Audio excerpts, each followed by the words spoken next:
Hi UPSC aspirants and UPSC aspirants. Doctor Windies IAS academy ప్రతిరోజు కూడా ఎవరైతే aspirants ఉన్నారో కాంపిటేటివ్ ఎగ్జామ్స్ కి మీకోసంగా ప్రత్యేకంగా డైలీ కరెంట్ అఫైర్స్ సెషన్స్ రూపంలో ఎగ్జామినేషన్ లో ఎటువంటి ఇష్యూస్ మీరు చదవాలి అనే దాన్ని అందిస్తున్నాం. మీరందరూ కూడా దీన్ని సపోర్ట్ చేసినందుకు మీకు నేను అప్రిషియేట్ చేస్తూ మరి ఈ రోజు అనేకమైన అంశాలు ఉన్నాయి. ఈ అంశాల్లో కొన్ని మన ముఖ్యమైన వాటిని డిస్కస్ చేద్దాం ఎగ్జామినేషన్ పాయింట్. మొట్టమొదటి గ్లోబల్ జియో పొలిటికల్ టెన్షన్స్ అంటే ప్రపంచవ్యాప్తంగా ఈ రోజు భౌగోళిక రాజకీయాలు జరుగుతున్నాయి. అంటే స్థానికంగా ఎక్కడికెక్కడ ఈ రోజు రాజకీయాలు జరుగుతున్నాయి, జియో పొలిటికల్ టెన్షన్స్ జరుగుతున్నాయి. సో దీంట్లో ముఖ్యంగా Europe US rift, west Asia peace movements, ఈ పశ్చిమాసియాలో ఎక్కడైతే మనం చూస్తున్నాం ఇరాన్ వైపు ఉంటే ఇజ్రాయెల్ అమెరికా రెండో వైపు ఉన్నాయి. వీటి వల్ల ప్రపంచవ్యాప్తంగా అన్ని దేశాల్లో ప్రతిరోజు మనకి బీపీ షుగర్ లాగా అన్ని రకాల జబ్బులు చేస్తున్నాయి ఉద్రిక్తుల వల్ల. సో ఈ ఉద్రిక్తుల్లో ఇక్కడ మనకు ఈ మూమెంట్ లో స్టాండ్ ఏంటి మిగతా దేశాలు ముఖ్యంగా అనేది చూడడానికి ఈ రోజు విషయం తీసుకున్నాం. ఒకటి ఏంటంటే European countries are distancing from US military actions. General ఏమనుకుంటాం మనం ఈ అమెరికా చేసేటువంటి పనులన్నిటికీ దుందుడుకు పనులను అది చేసే పనులు అలాగే ఉంటాయి, వాటికి టోటల్ గా ఈ యూరోపియన్ కంట్రీస్ మద్దతు ఉందేమో సపోర్ట్ ఉందేమో అనుకుంటాం. అయితే they are distancing from US military actions. ఏవైతే అమెరికా చేస్తున్నటువంటి ఈ యొక్క మిలిటరీ చర్యలకు అవి దూరంగా ఉంటున్నాయి. అదే సమయంలో ఏం జరుగుతుందంటే మనకు ఉండేటువంటి పక్కలో బల్యంలాగా ఉండేటువంటి రెండు దేశాలు ఉన్నాయి, శత్రు దేశాలు. ఒకటి చైనా, రెండు పాకిస్తాన్. ఈ China Pakistan propose a peace plan for west Asia. ఏదైతే పశ్చిమాసియా సంక్షోభం ఉందో ప్రపంచానికి అన్నిటికీ కూడా ఈరోజు నిద్రలేని రాత్రులు వెంటనే చేస్తుందో అలాంటి దానికి అది ఒక పీస్ ప్లాన్ అంటే శాంతియుతమైనటువంటి ఒక ప్రణాళికను ఇవి ప్రపోజ్ చేశాయి. ఎవరివి? China and Pakistan. అంటే శత్రు దేశాలు కావచ్చు, ఈ రోజు ముందుకి చొరవ తీసుకొని వచ్చాయి. సరే, మనం వైఎన్ న్యూస్ ప్రశ్న చేస్తాం ఈరోజు కూడా. ఎందుకు వార్తల్లో ఉన్నాయని చూస్తే Europe restricted US Israel military operations amid Iran conflict. కాబట్టి ఇక్కడ మనకు ఈ యొక్క ఇరాన్ సంక్షోభంలో ఈ యూరోప్ ఏమైతే అనుకుంటున్నామో ఇవేం చేస్తాయంటే యుఎస్ కావచ్చు, ఇజ్రాయెల్ కావచ్చు, ఇవి తీసుకునేటువంటి మిలిటరీ ఆపరేషన్ అంటే మిలిటరీ చర్యలకు ఇవి తప్పు అని ఈ రోజు చూస్తున్నాం. అమెరికాలో ఉండేటువంటి పౌరులు కూడా ఈ అమెరికా దేశం యొక్క తీసినటువంటి చర్యలను అవి ఖండిస్తున్నాయి. సో ఇలాంటి పరిస్థితుల్లో ఇది మనకు వార్తల్లో వచ్చింది. సరే, మనకి ఎగ్జామినేషన్ పాయింట్ ఆఫ్ వ్యూ అవసరం మనకి, ఎందుకంటే మిగతా విషయాలు అవసరం లేకుండా ఎగ్జామినేషన్ పాయింట్ ఆఫ్ వ్యూలో ఇలాంటి ఇష్యూస్ పైన ఎటువంటి క్వశ్చన్స్ వస్తాయని చూసినప్పుడు ఇక్కడ మనకు కొన్ని కీ ఫ్యాక్ట్స్ అలాగే ఫిగర్స్ మనకు కనిపిస్తున్నాయి. మొట్టమొదటి నాటో, ఎన్ఏటిఏ నాటో అంటుంది. నాటో అంటే నార్త్ అట్లాంటిక్ ట్రీటీ ఆర్గనైజేషన్. మీరందరూ కూడా ఒకసారి ప్రపంచంలో చూస్తే మనకు గుర్తొస్తుంది. సో ఏదైతే నాటో పిలుస్తున్నామో ఈ నార్త్ అట్లాంటిక్ ట్రీటీ ఆర్గనైజేషన్ ని ట్రంప్ అన్నాడు, మీరు పిరికి దేశాలు నాటో అవి నా రాకపోయినా పర్వాలేదు, ధైర్యం లేదు, దమ్ము లేదు అనే టైంలో ఒక విధంగా చెప్పాలంటే అంత మొరటగా వాడిని దూషించాడు. ఎందుకంటే తను తీసుకున్న చర్యని అవి కూడా సపోర్ట్ చేయాలని ఆశించాడు. అవి రాలేదు, అవి ఖండించాయి. ఖండించినప్పుడు తనకు ఉండేటువంటి అసహనాన్ని, ఇంపేషన్స్ ని ఆ పదాల రూపంలో పెట్టడం మీరు టీవీలో వార్తల్లో చూస్తుంటారు, న్యూస్ పేపర్లో చూస్తుంటారు. మరి నాటో అంటే ఈ నార్త్ అట్లాంటిక్ ట్రీటీ ఆర్గనైజేషన్ ఇది మనం చూసినట్లయితే ఇక్కడ ముఖ్యంగా ఈ నార్త్ మనకు ఉండేటువంటి నాటో దేశాలకి చూసినట్టే ఈ 32 దేశాలు ఉన్నాయి. ఇది ఎప్పుడు స్టార్ట్ అయింది? నాటో 1949. ఒక్కసారి మీరు కానీ చరిత్రలోకి వెళ్ళిపోతే వరల్డ్ వార్ 2 వెళ్ళిపోతే అక్కడ మనకు గుర్తొస్తుంది 1949 లో 32 దేశాలు కలిసి అవి ఇంటర్ గవర్నమెంట్ మిలిటరీ అలయన్స్ గా వచ్చాయి. అంటే ఒక విధంగా అన్ని ప్రభుత్వాలకు సంబంధించినటువంటి వాళ్ళు అధినేతలంతా కలిసి వాళ్ళు ఏం చేశారంటే ఒక రకమైన మిలిటరీ ఒప్పందం, అంటే మనమంతా సమైక్యంగా పోరాడాల్సి వస్తుంది. ఎలా అంటే దాని principle an attack against one member an attack against all. ఈ 32 దేశాల పైన ఏ దేశం పైన వేరే దేశంగా దండయాత్ర చేస్తే అలాంటి దండయాత్ర అటాక్ అనేది అన్ని దేశాలకి సంబంధిస్తుంది. మన కుటుంబం ఉంటుంది, ఫ్యామిలీలో ఒక్కరు అటాక్ చేసినా ఆ ఫ్యామిలీ అందరూ అటాక్ చేసినా అందరూ సంఖ్య పెడతాం. సో ఆ టైంలో ఒక్క దేశం కానీ 32 దేశాల్లో 1949 లో ఏర్పడినటువంటి ఈ నార్త్ అట్లాంటిక్ ఆర్గనైజేషన్ అవుతుందో, ఈ నార్త్ అట్లాంటిక్ ఆర్గనైజేషన్ అవుతుందో దీంట్లో ఒక్క దానిపైన సభ్య దేశం పెద్దనే ఒప్పందం. ఇప్పుడు అమెరికా ఏముంటుంది? నేను మెంబర్ కదా, మరి మీరంతా రావాలి కదా అని ప్రశ్నిస్తుంది. అందుకోసమే ఆ రోజున దాంట్లో north American plus European countries కలిసి ఈ నాటోని ఏర్పాటు చేయడం జరిగింది. కాబట్టి ఎందువల్ల అంటే కలెక్టివ్ డిఫెన్స్ అండ్ సెక్యూరిటీ, అన్ని దేశాలకు సంబంధించినటువంటి భద్రతకు రక్షణ కోసంగా చేసినటువంటి ఒప్పందమే నాటో. సో మరి ఈ రోజు ఏముంటుందంటే, అందుకోసమే ట్రంప్ మరి మేము వెళ్తున్నాం ముందుకి, ఇజ్రాయెల్ మేము, మరి మీరు ఎందుకు కలిసి రారు యూరోపియన్ కంట్రీస్, మీరు పిరికి పందలు, చవటలు, దద్దములు, ఇలాంటి తెలుగులో ఏం మాట్లాడతామో అలాంటి అన్ని గుర్తులు పడేస్తాను ఇంగ్లీష్ లో. అది ఇక్కడ సమస్య. మరి ఇదే టైంలో ఈ స్టేట్ ఆఫ్ హార్మోస్ అనేది మీకు తెలిసిందే. అలాగే యూఎన్ చార్టర్ ఆర్టికల్ మనకు ఉండేటువంటి 2:4 ఏమిస్తుంది, ప్రొహిబిట్స్ యూజ్ ఆఫ్ ఫోర్స్. ఎక్కడ కూడా మనము ఈ యొక్క ఫోర్స్ ని నిర్బంధం, మనకు ఉండే బలగాలను కూడా నిషేధిస్తుంది. అలాగే మనకు ఉండేటువంటి ఇక్కడ సిగోనెలా ఎయిర్ బేస్ అనేది ఎక్కడ ఉంది అంటే, ఇది ఇరాన్ లో మనకు ఇటలీలో కనిపిస్తుంది. ఈ సిగోనెలా మనకు ఉండేటువంటి ఎయిర్ బేస్ ని వాడుకోవడానికి ఉండేటువంటి దాంట్లో ఈ రోజు రిస్ట్రిక్ట్ చేసింది కాబట్టి దీనికి పంపించాలిగా అభివర్ణిస్తున్నారు. ఇక్కడ ఇంపార్టెంట్ టర్మ్స్ ఏంటంటే స్ట్రాటజిక్ అటానమీ. స్ట్రాటజిక్ అటానమీ అంటే ఏంటి? Independent foreign policy decision. అంటే వేరే దేశం యొక్క ఒత్తిడికి లొంగకుండా స్వతంత్రంగా ఏ దేశమైనా విదేశాంగ విధానాన్ని రూపొందించుకుంటే దానికి స్ట్రాటజిక్ అటానమీ అనే పేరుతో పిలుస్తారు. అలాగే ఇంటర్నేషనల్ లా, అంతర్జాతీయ చట్టాలు. అంతర్జాతీయ చట్టాలు అంటే rules governing relations between countries. ఒక దేశానికి ఇంకో దేశాలకి, దేశాలకి మధ్య ఉండేటువంటి ఆ యొక్క సంబంధ బాంధవ్యాన్ని నిర్ణయించేదే ఇంటర్నేషనల్ లా అనుకోవచ్చు. మరి స్టేట్ ఆఫ్ హార్మోస్ అంటే మీకు తెలుసు, ఈ రోజు ఆయిల్ ట్రాన్స్పోర్ట్ కి ఒక ప్రధానమైనదాన్ని ఆ జలసంధి అంటాం. ఆ సీ రూట్ నే మనము స్టేట్ ఆఫ్ హార్మోస్ ప్రతిరోజు డిస్కస్ చేస్తున్నాం. మరి హోస్ట్ నేషన్ సపోర్ట్, HNS అని పేరుతో పిలుస్తున్నాం. HNS అంటే ఏంటి అంటే, it involves remaining administrative, removing administrative obstacles. అంటే మనకు అడ్మినిస్ట్రేషన్ గా, పరిపాలన పరంగా ఏదైనా ఆటంకం ఉంటే, ఆటంకం ఏంటి, కస్టమ్స్ కావచ్చు, ఇలాంటివి ఉంటాయి, అవన్నీ తీసేస్తే అంటే ఈ రోజు మీకు దాని ఇన్వాల్వ్ అవుతుంది. ఏ ప్రొవైడ్ చేస్తుందంటే లాజిస్టిక్స్ ని, ఇన్ఫ్రాస్ట్రక్చర్ ని, ట్రాన్స్పోర్టేషన్ ని. ఎందుకంటే ఎఫిషియెంట్ ఆపరేషన్ ఏ దేశమైనా కానీ ఇంకో దేశం చేయాలంటే మధ్యలో ఒక ల్యాండింగ్ లాగా ఉండాలి. సో అలాంటి దాన్ని హోస్ట్ నేషన్ సపోర్ట్ అంటాడు. అంటే ఈ విధంగా మనకు ఇలాంటి ఉద్రిక్తులు ఉండే పరిస్థితుల్లో ఈ రోజు ఇక్కడ కావాల్సింది ఇప్పుడు చెప్పినటువంటి ఈ ఇటలీలో ఉండేటువంటి సిగోనెల్లా ఎయిర్ బేస్ కానీ ఇలాంటి అవసరం అవుతున్నాయి. సో ఇలాంటి ఇవ్వడాన్ని మనం విధంగా చెప్పుకోవాలంటే పోస్ట్ నేషన్ సపోర్ట్.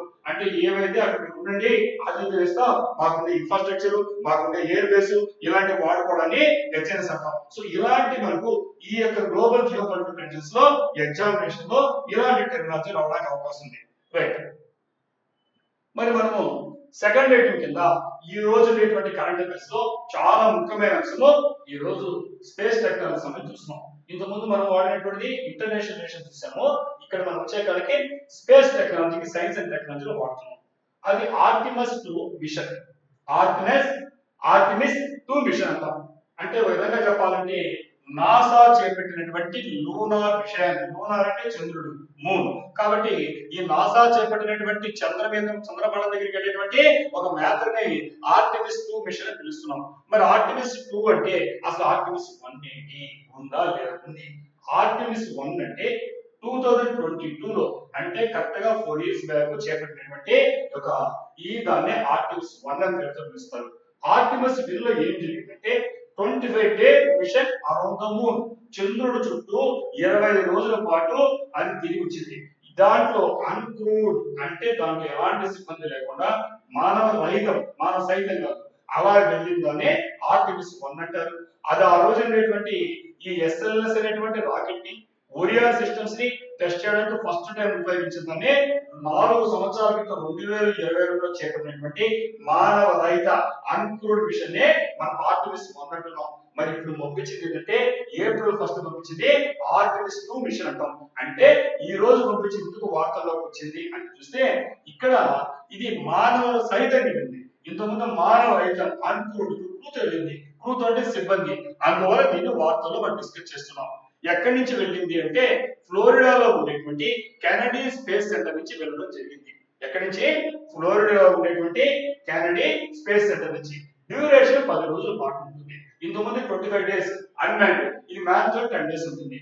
మరి లాస్ట్ సింగిల్ మిషన్ అంటే మనము ఇదేలాగా మానవులతో అమెరికా 50 ఇయర్స్ బ్యాక్ పెడితే 1972 లో అపోలో 17 తో ఆగిపోయింది. మనుషులు పంపాల చంద్రుడి దగ్గరికి. ఇప్పుడు మళ్ళా చంద్రుడి దగ్గరికి 50 years తర్వాత ఈ రోజు అమెరికా మనుషులు పంపడానికి ప్రయత్నం చేసింది కానీ వార్తల్లో వచ్చింది. ఇక్కడ కొన్ని టెక్నాలజీ చూస్తే ఇక్కడ మనం చూస్తున్నాం ఈ రాకెట్ ఎలా ఉంటుంది అని చూస్తే ఇక్కడ మీరు గమనించుకోండి, ఇది నోస్ కోన్ అంటున్నాం. ఈ కింద వచ్చి కొన్ని నాజల్స్ కనిపిస్తాయి చూడండి. ఇక్కడ ఈ నాజల్స్ ఉన్నాయి 1 2 3 4 అని. ఇవేంటంటే యాటిట్యూడ్ కంట్రోల్ మోటార్ అంటారు. సో ఆ కిందకి వచ్చే కాడికి ఇక్కడికి వచ్చే కాడికి మనకు 4 కనిపిస్తాయి. యార్క్ ఫేసింగ్ నాజల్స్ అంటారు. జెటిసన్ మోటార్స్ ఉంటుంది. ఆ తర్వాత వచ్చే కాడికి అబార్ట్ మోటార్ ఉంటుంది. ఇక్కడ ఎక్స్పోజ్ బయటికి కనిపించేటువంటి రివర్స్ ప్రపోజల్ 4 ఉన్నాయి. సో ఈ విధంగా మనకు రాకెట్ కనిపిస్తుంది. దీన్ని ఏ రాకెట్ అంటారంటే ఎస్ఎల్ఎస్ అని పెట్టి పిలుస్తారు. ఎస్ఎల్ఎస్ అంటే మనకి ఏ విధంగా అయితే మనకు ఈ రోజు మనం చూస్తే పిఎస్ఎల్వి ఇలా రాకెట్ చెప్తున్నామో అలాగే అమెరికాలో ఈ రోజు ప్రపంచంలో ఉండే పెద్ద రాకెట్ చెప్పాలంటే ఎస్ఎల్ఎస్ గుర్తుపెట్టుకోండి. అంటే స్పేస్ లాంచ్ సిస్టమ్. ఇది హెవీ రాకెట్ ఆఫ్ నాసా. ఈ heavy rocket of NASA. So ఇది మనం గుర్తుపెట్టుకోవాలి. ఈ రోజు మనం చూస్తే ఈ రాకెట్ స్ట్రక్చర్ అంటే ఇక్కడ గమనించుకోండి, ఈ లోపల కనిపిస్తుంది. ఇది ఇక్కడ మనం విడిగా చూపించాం. ఇక్కడ హీట్ షీల్డ్. ఈ హీట్ షీల్డ్ లో ఎక్కువ ఉంటారు సిబ్బంది. అంటే ఎందువల్ల అంటే ఎంత టెంపరేచర్ ఉంటుందంటే ఇది దాదాపు 2800 డిగ్రీలు 2800 డిగ్రీ సెంటీగ్రేడ్ అంటే ఊహించుకోండి. అంత దాన్ని తట్టుకోవాలంటే చాలా ఇంపార్టెంట్ ఏంటంటే హీట్ షీల్డ్ అంటాం. ఇది హీట్ షీల్డ్. ఇక్కడ నుంచి లోపలికి ఎలా ఉంటే ఈ రాకెట్ వెళ్ళి అక్కడ తీసుకెళ్తుంది. ఈ రోజు ప్రపంచంలో ఎందుకు నేను వైపు చూస్తున్నామంటే అనేకమైన ప్రత్యేకతలు ఉన్నాయి. ముఖ్యంగా ఎందుకంటే ఇది నాసా ఈ నాసా చేపట్టినటువంటి అంటే అత్యంత ముఖ్యమైనటువంటి అంటే అమెరికాకు సంబంధించినటువంటి అంతరిక్ష కేంద్రం ఉందో first crewed mission to the moon in over 50 years. 1972లో అపోలో చేపట్టిన తర్వాత జరిగినటువంటి మొట్టమొదటి మనుషులతో పంపించే యాత్ర కాబట్టి ప్రపంచం అంతా ఆసక్తిగా చూస్తుంది. దీని విజయం పైన మిగతా దేశాలకు ఆసక్తి ఉంది. ఇక్కడ ముఖ్యంగా చెప్పాలంటే ఇది 10 days 10 రోజుల పాటు జరుగుతుంది యాత్ర. ఇక్కడ ఏం చేస్తుందంటే 9 ఆస్ట్రోనాట్స్ తీసుకెళ్తుంది. ఆస్ట్రోనాట్ కాస్మోనాట్ ఉంటారు. అమెరికా కానీ ఇతర దేశం అంటే ఆస్ట్రోనాట్ అంటే అంతరిక్ష యాత్రికుల్ని. అదే మనం రష్యా కానీ చేస్తే కాస్మోనాట్ అని పిలుస్తున్నాం. ఇక్కడ 9 ఆస్ట్రోనాట్స్ తీసుకెళ్తుంది. ఇది ఏం చేస్తుంది, చాలా మంది ఏమిస్తారు ఎగ్జామినేషన్ పెట్టేగానే చంద్రుడిపైకి వెళ్ళింది అనుకోండి, చంద్రుడిపైకి వెళ్ళదు, చంద్రుడి దగ్గరికి వెళ్ళేసి తిరుగుకొని చేస్తున్నామండి. ఇది గుర్తుపెట్టుకోవాలి మీరు. ఇక్కడ అరౌండ్ ద మూన్ చంద్రుడు చుట్టూ తిరుగుతుంది. దాని తర్వాత ఏం చేస్తుందంటే బ్యాక్ ఇన్ ఓరియన్ క్యాప్సూల్. ఇది క్యాప్సూల్. ఈ క్యాప్సూల్ లో మళ్ళా వాళ్ళు తిరిగి వెనక్కి సురక్షితంగా భూమి పైకి వచ్చేయాలి. ఇది మనకు కావాల్సిన విషయం. అర్థమైంది మీకు? అంటే చంద్రుడిపైకి వెళ్ళే ఉద్దేశం కాదు, చంద్రుడి సమీపానికి వెళ్ళి మళ్ళీ ఈ క్యాప్సూల్ ఓరియన్ క్యాప్సూల్ ద్వారా ఈ ఉష్ణోగ్రత తట్టుకొని వాళ్ళు వేగవంతం వస్తే ఇది ఉపయోగపడుతుంది. దేనికి పంపిస్తున్నారు ఇది ఇంపార్టెంట్ ఎగ్జామినేషన్ లో. మొట్టమొదటి to test critical life support systems. ఈ ఓరియన్ క్యాప్సూల్ లో మనకు ఈ లైఫ్ సపోర్ట్ సిస్టమ్స్ అంటే మీకు కావాల్సిన ఆక్సిజన్ కావచ్చు, ఇతరత్రా కావచ్చు, మనిషి బతికి బతకడానికి కావాల్సినటువంటి ఈ పరిస్థితులు ఈ క్రిటికల్ గా ఉంటాయి. ఇది సరిగ్గా పనిచేస్తున్నాయని చేస్తే తర్వాత మనం మార్స్ కి అంగార గ్రహాన్ని కూడా పంపాలని ప్రయత్నం చేస్తున్నాం. దానికి మనకు ఉపయోగపడుతుంది కాబట్టి పరీక్షించడానికి ఉపయోగపడుతుంది. అలాగే pave the way for future lunar landings. భవిష్యత్తులో మనం చేపట్టేటువంటి ఏ దేశమైనా లూనార్ ల్యాండింగ్స్ చంద్రమండ యాత్ర చేస్తే దానికి ఇది మనకు ఒక మార్గాన్ని చూపిస్తుంది వెళ్ళే యాత్ర. అంతేకాకుండా perform A high speed reentry to test ఈ షీల్డ్. ఇక్కడ చెప్పాను 2800 డిగ్రీల సెంటీగ్రేడ్ లో ఉండేటువంటి వేడిలో అది భూ వాతావరణానికి అంత స్పీడ్ వస్తుంది. ఇప్పుడు రావాలి. సో ఆ విధంగా వచ్చి రీఎంట్రీ అంటే వెళ్ళి అంత వేగం వచ్చినప్పుడు ఆ హీషీల్డ్ ఎంత వరకు తట్టుకోగలదు చూస్తున్నారు. ఏ మాత్రం జరిగినా మాకు అర్థమవుతుంది, మనుషులు చెప్తున్నారు. సో అందువల్ల అందరూ ప్రపంచం అంతా ఈ రోజు అంతరిక్ష యానం జరపడమే కాకుండా స్పేస్ టెక్నాలజీ ప్రతి దేశం కూడా దీని వైపు ఆసక్తిగా చూస్తున్నాయి. మరి స్ప్లాష్ డౌన్ ఎలా వచ్చేస్తుందంటే mission will conclude with splash down in the Pacific ocean near San Diego. ఇక్కడ ఉన్నటువంటి శాన్ డిగో అనే చోట ఇక్కడ చూస్తున్నాం. ఈ శాన్ డిగో చోట వెళ్ళినటువంటి ఇక్కడ మీకు క్లియర్ గా మ్యాప్ అర్థమవుతుంది. ఇక్కడ దీనిలో చూపిస్తున్నాను నేను. ఇక్కడ మీరు చూసినట్లయితే ఇది మన గ్లోబ్ ఇలా ఉంది. సో ఇక్కడ నుంచే వెళ్తుంది, ఇలా వెళ్ళి ఇలా తిరుక్కొని ఇలా వచ్చేస్తాయి, పడిపోతుంది అనమాట. ఇది శాన్ డిగో. సో కాబట్టి ఇది ఈ విధంగా ఇక్కడ మనకు ఇది భూమి చుట్టూ తిరిగినటువంటిది మళ్ళీ సురక్షితంగా మళ్ళా భూ వాతావరణంలోకి ప్రవేశించడానికి ట్రై చేస్తుంది. ఇది శాన్ డిగో అనే చోట ఈ పసిఫిక్ ఓషన్ లో పడిపోతుంది అనమాట. సో ఆ విధంగా దీనికి స్ప్లాషింగ్ 10 రోజుల తర్వాత మరి ఆస్ట్రోనాట్ సిగ్నిఫికెన్స్ ఏంటి అంటే దీంట్లో ఇంతకుముందు చెప్పినట్టుగా దీంట్లో చాలా ఉన్నాయి. ఆ చాలా ఉండే వాటిల్లో ముఖ్యంగా గ్లోబల్ అవతల ఎవరంటే first black astronaut to travel beyond low earth orbits. మీకు ఆర్బిట్స్ తెలుసు మీకు, కాబట్టి లో ఎర్త్ ఆర్బిట్ ఏమవుతుందో ఈ లో ఎర్త్ ఆర్బిట్ బియాండ్ ఆ తర్వాత దాటినటువంటి మొట్టమొదటి బ్లాక్ ఆస్ట్రోనాట్. ఆస్ట్రోనాట్ అంటే అమెరికా అంతరిక్ష యాత్రికుడు. మొట్టమొదటి బ్లాక్ ఆస్ట్రోనాట్ గ్లోవర్. ఇక్కడ ఎగ్జామినేషన్ లో మనకి గ్లోవర్ ఇచ్చినప్పుడు ఫస్ట్ బ్లాక్ ఆస్ట్రోనాట్ గుర్తుపెట్టుకోండి, ఇంతలో ఎవరైనా లేదు, అనేక ప్రత్యేకతలు ఉన్నాయి. అలాగే కోచ్, ఈ కోచ్ ఏంటంటే ఈమె ఏంటంటే ఫస్ట్ ఉమెన్ టు ట్రావెల్ లో ఎర్త్ ఆర్బిట్. మొట్టమొదటిగా లో ఎర్త్ ఆర్బిట్ కలిగిన మహిళ ఎవరంటే ఎస్ కోచ్ పేరు రాస్తాం. అలాగే మనకు మొట్టమొదటిగా ఈ చంద్రుడు సమీపం వరకు వెళ్ళినటువంటి కెనడియన్ ఎవరంటే మనం వచ్చేకాడికి జెర్మీ హ్యాన్సన్ రాస్తాం. అంటే ఇక్కడ అనేకమైన ప్రత్యేకతలు ఉన్నాయి. వేగంగా చూసినా గానీ, దూరంగా వెళ్ళినా గానీ, ఈ మొట్టమొదటిగా వేరే బ్లాక్ పర్సన్ తీసుకునే వ్యక్తి అనే ఉద్దేశంతో కానీ, అలాగే ఫస్ట్ ఉమెన్ కావచ్చు, అలాగే మనకు ఫస్ట్ కెనడియన్ కావచ్చు, అనేక ప్రత్యేకతలతో ఆర్టిమస్ 2 వెళ్తుంది. అందువల్ల ఎగ్జామినేషన్ లో మనకి టేక్ అవేస్ కి అనేకమైన స్కోప్ ఉంది దీంట్లో. అలాగే ఇక్కడ గమనిస్తే మనము ఈ ఆర్టిమస్ ప్రోగ్రామ్ అనే దాంట్లో ఇక్కడ యూరోపియన్ స్పేస్ ఏజెన్సీ యుఎస్ఏ మీకు తెలుసు. అలాగే మనకి ఏంటంటే ఓరియన్ స్పేస్ క్రాఫ్ట్ అంటే crew capsule for deep space. ఏదైతే అంతరిక్షంలోకి వెళ్ళి డీప్ స్పేస్ అంటామో దాన్ని తీసుకెళ్తే ఓరియన్ క్యాప్సూల్ అంటున్నాము. అలాగే మనం చూస్తే ఎస్ఎల్ఎస్ అంటే స్పేస్ లాంచ్ సిస్టమ్ చెప్పాను. ఇది గంటకు 40,000 కిలోమీటర్ల వేగం తిరుగుతుంటే ఎంత వేగం ఇంతవరకు లేదు వరకు. కాబట్టి అంత వేగంగా వెళ్ళి మన రీఎంట్రీస్ వచ్చేస్తుంది ఇంత డిగ్రీస్ తో 28,000 డిగ్రీల సెంటిగ్రేడ్ తో వేడితో వస్తుంది. అలాగే మనకు ఫ్రీ రిటర్న్ ట్రాజెక్టరీ అంటే ఫ్రీ రిటర్న్ ట్రాజెక్టరీ అంటే ట్రాజెక్టరీ మార్గం, ఒక బుల్లెట్ కావచ్చు, ఒక రాకెట్ కావచ్చు, ఒక మిసైల్ కావచ్చు, ఆ ప్రయాణించే మార్గాన్ని ప్రాజెక్ట్ అంటే. ఇక్కడ ఫ్రీ రిటర్న్ ప్రాజెక్ట్ అంటే path return to earth using gravity అంటే భూమి ఆకర్షణని ఆధారంగా చేసుకొని మనం వచ్చేటువంటి దారి ఏమవుతుందో దాన్ని ఫ్రీ రిటర్న్ ప్రాజెక్ట్ అంటారు. ఇలాంటి టెక్నాలజీ సైన్స్ అండ్ టెక్నాలజీ చూసుకొని అదే సమయంలో క్రయోజెనిక్ ఫ్యూయల్. మన క్రయోజెనిక్ తెలుసు, భారతదేశం చాలా వరకు రష్యా ఇస్తున్నటువంటి క్రయోజెనిక్ ఇంజిన్ లేక ఇండిజినస్ మన స్థానికంగా తయారు చేసుకున్నాం ఆత్మనిర్భర్ భారత్ లో.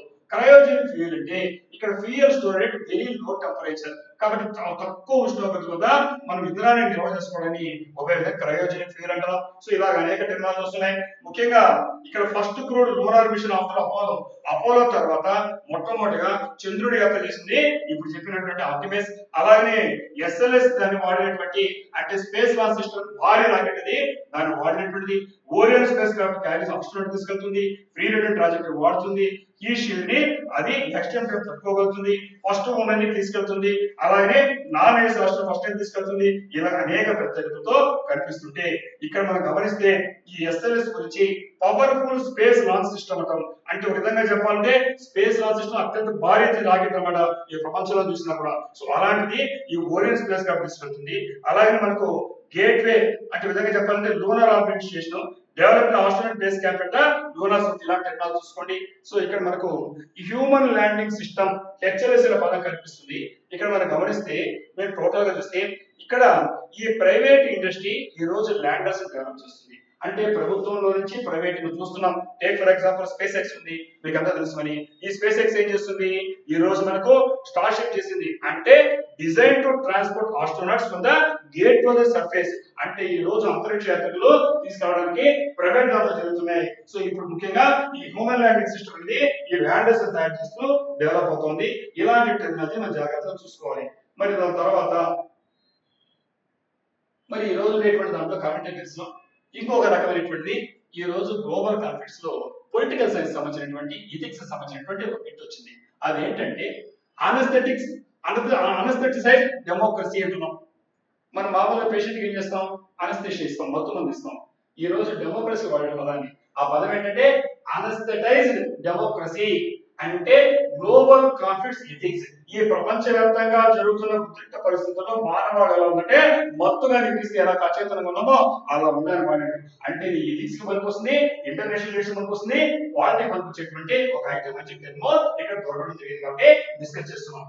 ఈ రోజు కోరేడ్ ఏంటంటే modern democracies are becoming insensitive to war and violence.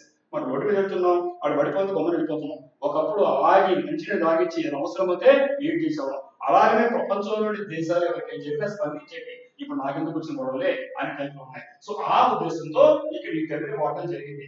ఇందులో వార్తలు ఉందంటే debate on public silence despite global conflicts. ఈ రోజు ప్రపంచవ్యాప్తంగా గ్లోబల్ కాన్ఫ్లిక్ట్స్, ఈ రోజు ప్రపంచవ్యాప్తంగా దేశవ్యాప్తంగా ఉద్రిక్తలు, గొడవలు, ఘర్షణలు జరుగుతుంటే పబ్లిక్ ఎలా ఉన్నారంటే సైలెంట్ గా ఉన్నారు. అంతకుముందు ఏదో ఒకటి చేసేవాళ్ళు, ఇక్కడ ఏం జరుగుతుందని కాదు, నిరసన అవసరం. ఇప్పుడు డెమోక్రసీలో ఆ క్యాండిల్ పెట్టుకోవడము, నిరసనలో, ఆందోళనలో, స్టేట్మెంట్స్ ఏం లేదు, ఎవరి పనులు తీసుకెళ్ళిపోతున్నారు. సో దీన్ని ఉద్దేశించి అనస్థటైజ్డ్ డెమోక్రసీ, మత్తు ఎక్కిస్తే కోమాలో ఎలా ఉంటుందో అలా ప్రజాస్వామ్య దేశాల్లో ఉన్నాయని ఉద్దేశంతో వాడడం జరిగింది. ఉదాహరణకి ఘర్షణలు చూస్తే ఉక్రెయిన్ కావచ్చు, ఇరాన్ కావచ్చు, సూడాన్ కావచ్చు, యమన్ కావచ్చు, ఇలాంటి దేశాలపైన ఒక పెద్ద దేశాలు చేసినప్పుడు అసిమెట్రిక్ వార్ జరుగుతుంది. సిమెట్రిక్ వార్ అంటే రెండు సమానంగా ఉండడం, అసిమెట్రిక్ వార్ అంటే ఒక బలమైన దేశము బలహీన దేశంపై దాడి చేయడం. అంటే మనం చూస్తుంటే రోడ్డు పైన బలవంతులు బట్టి ఒక పిల్లవాడు ఎవరు కొడుతున్నాడు అనుకో, అరే బాబు చేయడం దుర్మార్గం అంటాం. సో అలాంటి దేశాలు జరుగుతుంటే మిగతా దేశాలు నిమ్మకి నీరెత్తినట్టుగా ఉన్నాయి. ఆ ఉద్దేశంతో మనం పిలిపినటువంటి ఒక వార్త అనస్థటైజ్డ్ డెమోక్రసీ. సో ఇక్కడ అనస్థటైజ్డ్ డెమోక్రసీ అంటే public becomes indifferent to war, యుద్ధాల పట్ల నాకేం సంబంధం లేదు అనే టైప్ లో ఉండాలి. మనం అనస్థటైజ్డ్ డెమోక్రసీ అంటున్నాం. అసిమెట్రిక్ వార్ఫేర్ అంటే ఇప్పుడే చెప్పాను, అన్ఈక్వల్ మిలిటరీ కాన్ఫ్లిక్ట్, సమానమైన దేశాల మధ్య కాకుండా ఒక బలవంత దేశము ఒక బలహీన దేశం మధ్య జరిగేటువంటి యుద్ధాన్ని అసిమెట్రిక్ వార్ అంటున్నాం. ఒక ఉదాహరణకు రష్యా కావచ్చు, ఉక్రెయిన్ కావచ్చు, అమెరికా కావచ్చు, ఇరాన్ కావచ్చు, ఇలాంటివి. సో అలాగే మనం చూస్తే డిస్ఇన్ఫర్మేషన్ వల్ల వస్తుంది. స్ప్రెడ్ ఆఫ్ మిస్లీడింగ్ ఇన్ఫర్మేషన్, తప్పుడు సమాచారాన్ని వ్యాప్తిలోకి తీసుకోవడాన్ని డిస్ఇన్ఫర్మేషన్ అంటాం. స్ట్రాటజిక్ క్యాటస్ట్రోఫిజం అంటే మనకు డిస్ట్రాయింగ్ స్టెబిలిటీ ఫర్ గోల్స్, కాబట్టి నీ లక్ష్యం కోసంగా నీకు ఉండేటువంటి మొత్తాన్ని దాన్ని భగ్నం చేస్తుందని క్యాటస్ట్రోఫీ అంటే స్ట్రాటజిక్ క్యాటస్ట్రోఫిజం, వ్యూహాత్మక విధ్వంసంగా భావిస్తున్నాం మనం. సో ఈ విధంగా మనం చూసినప్పుడు ఈ రోజు మీడియా పాత్ర ఉంది, గవర్నమెంట్స్ ఉన్నాయి, ఇంటర్నేషనల్ బాడీస్ ఉన్నాయి, ఇలాంటివన్నీ కూడా ఎగ్జామ్స్ అవకాశం ఉంది. ముఖ్యంగా మనం చూసినప్పుడు ఈ రోజు మోడల్ వార్స్ అనేటువంటివి ఇక్కడ చూస్తున్నాం. డ్రోన్ టెక్నాలజీ వాడుతున్నాయి. ఈ డ్రోన్ టెక్నాలజీ వాడితే పర్వాలేదు, అవి ఎవరు చూస్తున్నాయంటే సివిలియన్ ఇన్ఫ్రాస్ట్రక్చర్, అంటే పౌరులపైకి జనరల్ యుద్ధం చేయకూడదు, ఒక నీతి అది. యుద్ధం సైన్యం మధ్య జరగాలి. కానీ ఈ రోజు నైతిక విలువలు మర్చిపోయి ఎక్కడికి చేస్తున్నాయంటే సివిలియన్ ఇన్ఫ్రాస్ట్రక్చర్ పైన పౌరులు, అమాయకులు, వాళ్ళకి ఏమీ తెలియదు, హాస్పిటల్ ఉండొచ్చు, తల్లులు ఉండొచ్చు, మామూలు ఉండొచ్చు, ఇలాంటి ఇన్ఫ్రాస్ట్రక్చర్ ధ్వంసం చేస్తున్నాయి, దాన్ని టార్గెట్ చేసుకున్నాయి. అలాగే మనం చూస్తే ఈ డ్రోన్స్ విపరీతంగా వాడుతున్నారు. ఇక్కడికి అందుకే చెప్పాను, ఈ యుద్ధం తొందరలో సమస్య పోదు, ఎందుకంటే బాంబు తొందరగా అయిపోతుంది. ఇది చాలా కాలం జరుగుతుంది. మొత్తం శత్రువులను ఎవరి వల్ల ఎవరు గెలవడు. దీంట్లో ఈ డ్రోన్స్ చాలా తక్కువ రేటుకి వస్తున్నాయి. వీటిని ప్రయోగించడం వల్ల చాలా కాలం సుదీర్ఘకాల యుద్ధం జరగడం వల్ల యుద్ధంలో ఎవరు గెలిచిన అందరూ ఓడిపోతారు, అన్ని ఎకానమీ ధ్వంసం అయిపోతుంది. అలాగే ఇలాంటి చూసుకోవాలి. అంటే వార్ అనే షేప్ మారిపోతుంది. మీడియా షేప్ పబ్లిక్ పర్సెప్షన్, అదే విధంగా మనకి మీడియా ఈ రోజు పబ్లిక్ ఉండేటువంటి అభిప్రాయాన్ని మంచి వేరే రకం సానుభూతి కావచ్చు, దుర్మార్గం కావచ్చు, ఇలా మార్చడం కావచ్చు. Global conflicts are inter connected. ఈ రోజు ప్రపంచంలో ఉండే ఉద్రిక్తలన్నీ ఒకదానికొకటి ఇంటర్ కనెక్టెడ్ గా అనుసంధానమై ఉన్నాయి. ఈ చూడాలి మీరు. అలాగే democracy showing reduced public reaction. ఈ రోజు ఎలా ఉన్నాయంటే పబ్లిక్ రియాక్షన్ ఈ రోజు క్షీణించిపోయినా మనకి. కాబట్టి ఈ రకంగా మనకి ఎగ్జామినేషన్ లో డెఫినేషన్ బేస్డ్ గా అసిమెట్రిక్ వార్ఫేర్ అడగచ్చు. అలాగే మనకు స్టేట్మెంట్ బేస్డ్ గా ఫీచర్స్ ఆఫ్ మోడర్న్ వార్ఫేర్ అడగచ్చు. అలాగే మొదలైన కింద మీనింగ్ ఆఫ్ డిస్ఇన్ఫర్మేషన్ అడగచ్చు. ఇలాంటి విషయాలు చూసుకోండి. ముఖ్యంగా ఇంతమంది చెప్పినట్టుగా అనస్థటైజ్డ్ డెమోక్రసీ అంటే a state where the democratic process, elections, parliament, institutions are still exist. ఎక్కడైతే ఈ దేశంలో అయితే నేను చెప్పిన ఎలక్షన్స్, ఎన్నికలు కావచ్చు, ఆ తర్వాత పార్లమెంట్ కావచ్చు, ఇన్స్టిట్యూషన్ అన్ని ఉంటాయి. అయితే public is politically passive, indifferent, mentally numb to the erosion of their rights, civic engagement, critical thinking. అన్ని ఉంటాయి, ఎలక్షన్స్ అన్ని ఉంటాయి. సమస్య ఏంటంటే వాళ్ళకు ఉండేటువంటి క్రిటికల్ థింకింగ్ ని, వాళ్ళకు ఉండేటువంటి హక్కులు పోగొట్టుకుంటే మౌనంగా ప్రేక్షక పాత్ర వేస్తూ నాకు సంబంధం లేదు అనే స్థితిలో జరుగుతుంది. కాబట్టి ఈ కండిషన్ ని మనం ఏమంటామంటే ఈ సోషల్ కాన్షియస్ కావచ్చు, నీకు ఉండేటువంటి పొలిటికల్ విల్ పవర్ ని, ఇవన్నీ కూడా మనము టోటల్ గా కోమా పేషెంట్ ఎలా ఉంటాడో అలా ఉంటారు. కాబట్టి దీనికి మంచి టర్మ్ ఇచ్చాము, అనస్థటైజ్డ్ డెమోక్రసీ. ఈ ప్రజాస్వామ్యం మత్తులోకి, కోమాలోకి వెళ్ళిపోతున్నాయి అని చెప్పడం జరిగింది. సో అదే విషయంలో మనకి ఈ రోజు ఇంకోటి ఎగ్జామ్, మనకు కరెంట్ అఫైర్స్ లో ముఖ్యమైన ఇండియాస్ నేబర్హుడ్ పాలసీ. నీకు ఇల్లు ఉంటే నీ పక్కింటి వాళ్ళతో గొడవలు పడుతున్నావా, మంచిగా ఉంటున్నావా, ఎలా ఉంటాం. అలాగే మన దేశానికి ఈ రోజు ఇంటర్నేషనల్ రిలేషన్స్ సంబంధించినటువంటి అంశం మనకు కనిపించింది. ఈ భారతదేశం యొక్క పాలసీ ఎలా ఉంది, ముఖ్యంగా చూస్తే నేబర్హుడ్ పాలసీ. ఇరుగు పొరుగు దేశాలు, దేశాలు ఎలా ఉంటాం, ఇరుగు పొరుగు దేశాలు చూస్తే ఒక్కసారి చూడండి. ఒకసారి ఇక్కడ ఇది ఇండియా ఉంది, ఇక్కడ నేపాల్ ఉంది, బంగ్లాదేశ్, భూటాన్, మయన్మార్, ఇక్కడ చైనా ఉంది, ఇక్కడ పాకిస్తాన్, ఆఫ్ఘనిస్తాన్, ఇరాన్ ఉంది. సో ఈ విధంగా ఇక్కడ శ్రీలంక ఉంది. ఈ చుట్టుపక్కల ఉండే దేశాలతో మిగతా దేశాలు ఎలా ఉన్నా సరే నీ ఇరుగు పొరుగు దేశాలతో భారతదేశం ఎలా ఉందని చాలా ఇంపార్టెంట్. ఈ పాలసీని ఏమంటున్నామంటే ట్రేడ్ బేస్డ్ అప్రోచ్ అంటున్నాం. అంటే వ్యాపార సంబంధాలు దృష్టిలో పెట్టుకుని భారతదేశము ఇరుగు పొరుగు దేశాలతో సంబంధం ఉంది అని అర్థం. కాబట్టి India is shifting from political support. ఇంతకుముందు ఎలా ఉండేది, ఆ పొలిటికల్ సపోర్ట్ ఇలాంటి దాంట్లో ఉండేది. ఇప్పుడు ఏం చేస్తుందంటే ట్రేడ్ బేస్డ్ రిలేషన్స్. తనకు ఉండేటువంటి ఇరుగు పొరుగు దేశాలతో ఇంతకుముందు ఎలా ఉంటుందంటే పొలిటికల్ గా ఆలోచిస్తే ఇప్పుడు ట్రేడ్ బేస్డ్ ఆలోచిస్తుంది. నీ దేశానికి నా దేశానికి ఉండేటువంటి ట్రేడ్ ఎలా ఉంది ఇది చూస్తుంది. ఈ వార్తల్లోకి ఎందుకు వచ్చిందంటే new governments in neighbouring countries changing relations with India. కాబట్టి మనమే కాకుండా ఈ భారతదేశం చుట్టుపక్కల ఉండేటువంటి ఈ దేశాలు ఏమవుతున్నాయో ఈ రోజు విదేశాల విధానంలో భారతదేశంతో ఉండేటువంటి ఈ యొక్క రిలేషన్స్ లో రకరకాల మార్పులు జరుగుతున్నాయి. కాబట్టి మన వైఖరి ఏంటి, వాళ్ళ వైఖరి ఏంటి, ఇంటర్నేషనల్ రిలేషన్స్ లో మీరు చూడాలి. కాబట్టి దీన్ని డిస్కస్ చేస్తున్నాం. మరి మనకుంటే కంట్రీస్ చూస్తే బంగ్లాదేశ్, నేపాల్, శ్రీలంక ఇవన్నీ కూడా ఉన్నాయి. ఈ రోజు మనం చూస్తే ఇండియాకి ఏంటంటే ట్రేడ్ సర్ప్లస్ ఉంది నేబర్స్ తో. ట్రేడ్ సర్ప్లస్ అంటే వ్యాపారంగా చూస్తే మనకు కావాల్సిందంటే ఎక్కువ అవుతుంది, ఎగుమతి చేయగలుగుతాం. అలాగే మనకు బార్డర్ చూస్తే బంగ్లాదేశ్ దాదాపు 4000 కిలోమీటర్లు ఉంది. ఇక్కడ బంగ్లాదేశ్ ఉంది. మనం చూస్తే దాదాపుగా 4000 కిలోమీటర్లు సరిహద్దులు పెంచుకుంటాం. బంగ్లాదేశ్ లో చూసాం మన వల్ల ఆ రోజు మనకి 1971 లో సపరేట్ గా మనకు ఈస్ట్ బెంగాల్ మనకు బంగ్లాదేశ్ మారినా ఈ రోజు అక్కడ ఉండేటువంటి భారత పౌరుల పైన ఎలాంటి దాడులు జరుగుతుందో కూడా చూస్తున్నాం. సో కాబట్టి ఎన్ని దృష్టిలో పెట్టుకోవాలి మీరు. అలాగే ట్రేడ్ సర్ప్లస్ అంటే ఏంటి? ట్రేడ్ సర్ప్లస్ అంటే ఎక్స్పోర్ట్స్ అండ్ ఇంపోర్ట్స్ అంటే మనం తెచ్చుకునే వాటికంటే ఎక్కువ ఎగుమతి చేయగలిగితే ఎక్కువ ఉంటేనే ఇవ్వగలుగుతాం. సో ఇలాంటి వాటిని ట్రేడ్ సర్ప్లస్ అంటారు. ఇది దాన్ని గుర్తుపెట్టుకోండి. అలాగే non tariff barriers. Non tariff barriers అంటే రిస్ట్రిక్షన్స్ అదర్ దాన్ ట్యాక్స్. ఈ ట్యాక్స్ కాకుండా మీ పన్నులు కాకుండా వేరే రకమైనటువంటి కంట్రోల్ చేయడానికి ప్రయత్నం చేస్తే ఆ బిజినెస్ ని నాన్ టారిఫ్ బ్యారియర్స్ అంటాం. అలాగే నైబర్హుడ్ ఫస్ట్ పాలసీ వస్తుంది. Priority neighbours. మంచిగా మ్యారేజ్ ఏం చేస్తాం, ముందు మన సొంత వాళ్ళకి ఇచ్చుకొని తర్వాత ఇస్తాం ప్రయారిటీ. ఇలాగనే ఇక్కడ భారతదేశంగా దేశమైనా సరే ముందు ప్రయారిటీ ప్రాధాన్యాన్ని తనకు ఇరుగు పొరుగు దేశాలకు ఇస్తే దాన్ని ఏమంటున్నాం అంటే నేబర్హుడ్ పాలసీ అంటున్నాం. సో అలాగే మనకు క్లయింటలిజం అనే వర్డ్ ఉంటుంది. డిపెండెన్సీ బేస్డ్ రిలేషన్స్ ని క్లయింటలిజం అంటే మనం ఆధారపడి దాని ఆధారంగా సంబంధం బాగా పెంచుకుంటే క్లయింటలిజం అని పిలుస్తారు. ఇలాంటి టెక్నాలజీ మనం చూసుకోండి. అదే విధంగా నీకు ఇన్స్టిట్యూషన్స్ గవర్నమెంట్ ఆఫ్ ఇండియా ఉంది ఇప్పుడు చెప్పిన దాంట్లో. అలాగే సార్క్ ఉంది. సార్క్ అంటే మీకు తెలుసు, south Asian association for regional cooperation. ప్రాంతీయ సహకారం కోసం ఏర్పడినటువంటి దక్షిణాసియా దేశాల యొక్క సమాఖ్యనే south Asian association of regional cooperation. So ఈ సార్క్ అనేది ఏమున్నాయి, ఏం దేశాలు ఉన్నాయి ఇవన్నీ చెక్ చేసుకోండి. అలాగే మనకు ఎగ్జామినేషన్ లో చూస్తే ఇక్కడ నేబర్హుడ్ ఫస్ట్ పాలసీ అంటే చెప్పాను, ఇంప్రూవ్ రీజనల్ రిలేషన్స్ కావచ్చు. అలాగే మనకు డైరెక్ట్ ఎగ్జామినేషన్ పేపర్ చూస్తే India has trade surplus with neighbours. ఇతర దేశాలకి మన దిగుమతి కంటే ఎగుమతి చేసేటువంటి మన దగ్గర ఉండాలి. అలాగే ఫోకస్ ఎకనామిక్ కోఆపరేషన్. ఇంత ముందులాగా పాలిటీ కాకుండా ఈ రోజు మనము ఎకనామిక్ రిలేషన్స్ మెయింటైన్ చేయడం ట్రై చేస్తున్నాం. అంటే విదేశాల మీద మార్పు వచ్చింది. బంగ్లాదేశ్, నేపాల్, శ్రీలంక ఇవన్నీ కూడా వ్యూహాత్మక భాగస్వామ్యం ఉన్నాయి. అలాగే మనకు non tariff barriers affect trade. ఈ రోజు మనకు ఈ పన్నులు కాకుండా ఇతరత్ర ఉండే విషయాలు కూడా ఈ రోజు ట్రేడ్ ని ప్రభావితం చేస్తున్నాయి. కాబట్టి ఇక్కడ ఉండేటువంటి కనెక్టివిటీ ప్రాజెక్ట్ చాలా ఇంపార్టెంట్. ముఖ్యంగా సార్క్ రోల్ పరిమితం అయిపోయింది.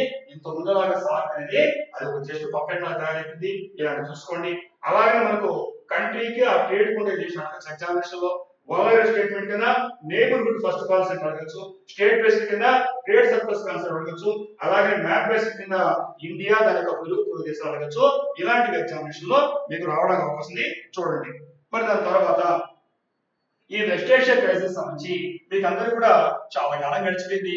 ఎందుకంటే 2026 20 ఫిబ్రవరిలో ఇరాన్ పైన అమెరికా, ఇజ్రాయెల్ సంయుక్తంగా ఏం చేశాయి, ఇవి ఒక దాని ఆపరేషన్ స్టార్ట్ చేశాయి. ఆపరేషన్ పేరే epic fury. Epic fury operation epic fury. కాబట్టి గుర్తు చేసుకుంటాం 2026 ఫిబ్రవరి 8 ప్రాంతం మార్చి 7 ఏప్రిల్ కూడా మనం చేసాం. కాబట్టి యుఎస్, ఇజ్రాయెల్ రెండు సంయుక్తంగా మ్యాసివ్ గా భారీ ఎత్తున కోఆర్డినేటెడ్ ఒకరితో సహకరించుకుంటూ మిలిటరీ క్యాంపెయిన్ ఈ యొక్క మిలిటరీ ఆపరేషన్ ని ఇరాన్కి వ్యతిరేకంగా చేసిన దాన్ని ఆపరేషన్ ఎపిక్ ఫ్యూరీ అని పిలుస్తున్నాము. ఎగ్జామినేషన్ లో ఇలాంటివి ఇప్పుడు కూడా ఈ మిలిటరీ ఆపరేషన్స్ ఆ పేర్లని గుర్తుపెట్టుకోవాలి. దాని కోడ్ నేమే ఆపరేషన్ ఎపిక్ ఫ్యూరీ అంటున్నాం. సో ఇక్కడ మనం గమనిస్తే ఇక్కడ ఈ గ్లోబల్ ఆయిల్ సప్లై ప్రపంచం చేశాయి కాబట్టి ఆ ఎపిక్ ఫ్యూరీ అనేటువంటిది ఇరాన్ వ్యతిరేకంగా చేసిన ఈ రోజు వెస్ట్ ఏషియాలో ఈ పశ్చిమాసియాలో మనకు ఈ టెన్షన్స్ ని ఉద్రిక్తలు పెంచడానికి ఉపయోగపడుతున్నాయి. ఎప్పుడు స్టార్ట్ అయింది చెప్పారు, 20th ఫిబ్రవరి స్టార్ట్ అయింది. ఇది మనకు ఉండేటువంటి మెథడ్ కూడా మనం మాట్లాడేటువంటి దాని అనేక విషయాలు మాట్లాడాం. ఆ ఇరాన్ లీడర్షిప్ షిఫ్ట్ ఎవరికి మారింది, అక్కడ ఉండేటువంటి ఏవైతే మిసైల్స్ వాడుతున్నారు, ఇలాంటి అన్ని కూడా మళ్ళీ ఒకసారి చూసుకోండి. మరి దీని గురించి అనేక విషయాలు ప్రతిరోజు మాట్లాడుతూనే ఉన్నాము. మరి వేరే విషయం గురించి ఇంకొన్ని అంశాలు మాట్లాడదాం. మరి ఇక్కడ 16th ఫైనాన్స్ కమిషన్ సంబంధించి డిజాస్టర్ రిస్క్ ఇండెక్స్ ఇష్యూ వచ్చింది. ఇక్కడ ఈ 16th ఫైనాన్స్ కమిషన్ అనేది ఏం చేసిందంటే change how disaster funds are calculated using a new risk formula. మామూలుగా ఈ డిజాస్టర్ మేనేజ్మెంట్ సెపరేట్ పేపర్ ఉంది, మీరు చదువుతున్నారు.